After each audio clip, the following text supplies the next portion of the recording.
નમસ્કાર, આપ જોઈ રહ્યા છો નેશન પ્લસ ન્યૂઝ. હું છું આપની સાથે હિતલ પંડ્યા.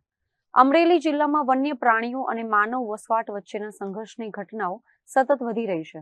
જાફરાબાદ તાલુકાના ચિત્રાસર ગામે મોડી રાત્રે સિંહોએ એક ગૌશાળાને નિશાન બનાવી હતી. જાફરાબાદનું ચિત્રાસર ગામ સિંહોના આતંકથી ધ્રુજી ઉઠ્યું છે. ગતરોજ મોડી રાત્રે સિંહોનું ટોળું ગામમાં આવેલી ગૌશાળામાં ત્રાટક્યું હતું. આ ગૌશાળામાં નિરાધાર પશુઓની સેવા કરવામાં આવે છે, પરંતુ સિંહોએ અહીં 4 પશુઓનું મારણ કરતા ગૌશાળાના સંચાલકોમાં ઘેરા શોકની લાગણી પ્રસરી છે. સ્થાનિકોનો આક્ષેપ છે કે જાફરાબાદ વન વિભાગની ઘોર બેદરકારીના કારણે આવી ઘટનાઓ વારંવાર બની રહી છે. ગામમાં અવારનવાર વન્ય પ્રાણીઓ આવી ચડતા હોય છતાં વન વિભાગ દ્વારા પૂરતું પેટ્રોલિંગ કરવામાં આવતું નથી, એવા આક્ષેપો પણ ગ્રામજનો દ્વારા લગાવવામાં આવે છે. ગ્રામજનોમાં ફફડાટ વ્યાપેલો છે અને તેઓ માંગ કરી રહ્યા છે કે વન વિભાગ તાત્કાલિક ધોરણે આ વિસ્તારમાં પેટ્રોલિંગ વધારે અને વન્ય પ્રાણીઓને માનવ વસવાટથી દૂર રાખવા માટે નક્કર પગલાં ભરે. આજે રાત્રે 3 થી 4 વાગ્યાના ગાળામાં આજે 2-3 સિંહે લગભગ આ ગૌશાળાની અંદર 3 થી 4 ગાયોને મારી છે.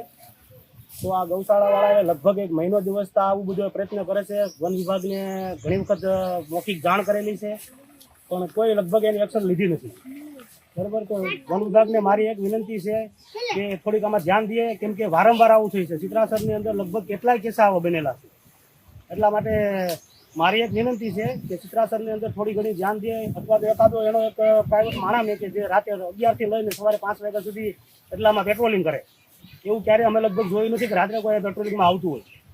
બરાબર, તો વન વિભાગને મારી આવી વિનંતી છે કે થોડું ઘણું આમાં ધ્યાન દે. સિંહોના આતંકના પગલે વન વિભાગ તાત્કાલિક ધોરણે આ વિસ્તારમાં પેટ્રોલિંગ વધારે અને વન્ય પ્રાણીઓને માનવ વસવાટથી દૂર રાખવા નક્કર પગલાં ભરે તેવી લોકમાંગ ઉઠી રહી છે. ત્યારે વન વિભાગ ગ્રામજનોની આ માંગણી સ્વીકારીને સુરક્ષા વધારશે કે પછી હજુ વધુ પશુઓ સિંહોનો શિકાર બનશે તે હવે જોવાનું રહ્યું. Dharmesh Mehta, nation plus news, Amreli.